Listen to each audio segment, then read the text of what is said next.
Okay, in today's video, we are going to discuss about memory, which is used in a typical embedded system.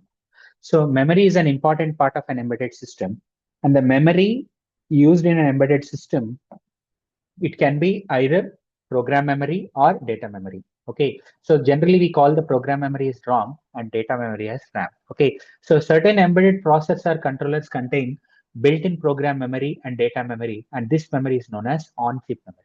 So the on-chip memory is nothing but the built-in program memory and data memory that the embedded processor controllers are having. Okay, so now in today's video, we are going to discuss about the program storage memory and what are the different types of program storage memory. Okay, now the program storage memory. Okay, so the program storage memory is nothing but the memory which stores the program instructions, and the second point here is it retains its contents even after the power is to be turned off. So that means this type of memory is called non-volatile memory. So there are two types of memories, volatile memory and non-volatile memory. Now the program storage memory is non-volatile memory. So that means the memory retains its contents even though when the power is turned off. Okay, so depending on the fabrication, erasing, and programming techniques, so they are classified into 6 different types. Okay, so first one is the PROM, that is called programmable read-only memory. So that is OTP, one-time programmable. Second one, masked ROM, MROM, EPROM, erasable programmable read-only memory, and EEPROM, electrically erasable programmable read-only memory, and flash memory, and the last one, NVRAM, non-volatile random access memory. Now we will discuss about the programmable read-only memory, or simply we can say masked ROM. Okay, so this is called one-time programmable memory. One-time programmable memory, and which uses the hardwired technology for storing the data. So that means the device is factory programmed by masking and metallization process according to the data which is provided by the end user. According to the data which is provided by the end user, okay, so the device is factory programmed. And the primary advantage of the masked ROM is the low cost for high volume production, and it is least expensive type of solid state memory. Okay, and one of the limitation of the MROM is the inability to modify the device firmware against the firmware upgrade. So that means since the MROM is its permanent in bit storage, it is not possible to alter the bit information. So once it is factory programmed, you cannot erase the contents in the masked ROM.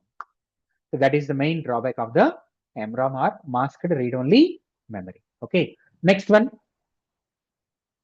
programmable read-only memory, PROM. So unlike MROM, it is not pre-programmed by the manufacturer. Okay, so PROM or OTP has nichrome or polysilicon wires arranged in a matrix, and these wires can be functionally viewed as a fuses. By blowing the fuses, you can program that memory. So that means it is programmed by a PROM programmer, which selectively burns the fuses according to the bit pattern to be stored. So that means the fuses which are not blown or burned represents a logic 1, whereas the fuses which are blown or burned represents a logic 0. So the default state is logic 1. Okay, and it is a low cost solution for commercial production, and OTPs cannot be reprogrammed. Okay, so this is about programmable read-only memory. Next one, EPROM, that is erasable programmable read-only memory. Now, EPROM, erasable programmable read-only memory, gives the flexibility to reprogram the same chip for some number of times. Okay, so that means EPROM stores the bit information by charging the gate, the floating gate of the FET, field effect transistor. Okay, so bit information is stored in an EPROM programmer which applies a high voltage to charge the floating gate. Okay, so even though the EPROM chip is flexible in terms of reprogrammability, it needs to be taken out of the circuit board. So that means if you want to reprogram the erasable programmable read-only memory, you need to take it out of the circuit board and needs to be put in an UV eraser device for 20 to 30 minutes. Then only the content will be erased. So this is about EPROM.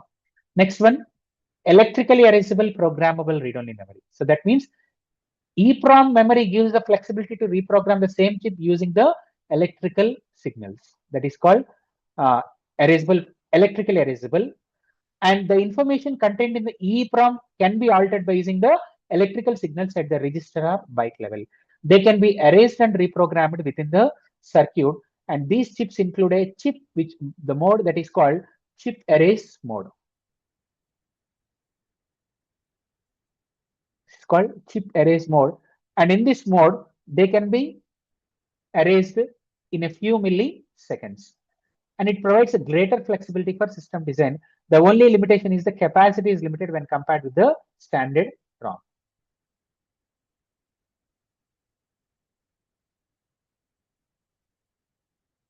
The next one, flash memory. So flash memory is just a small variation of the EEPROM. So it combines the reprogrammability of EEPROM and the high capacity of the standard ROMs. So in flash memory, it is organized as a blocks, sectors are blocks, or you can call it as a pages. A flash memory stores the information in an array of floating gates, MOSFET transistors. The erasing of memory can be done at the sector level or the page level without affecting the other sectors or pages. So each sector or page should be erased before reprogramming. So that means before reprogramming, each sector should be erased. Okay. Now, in the next session, we are going to discuss about the working memory that is called read-write memory or random access memory. So that's all today. Thank you for the session.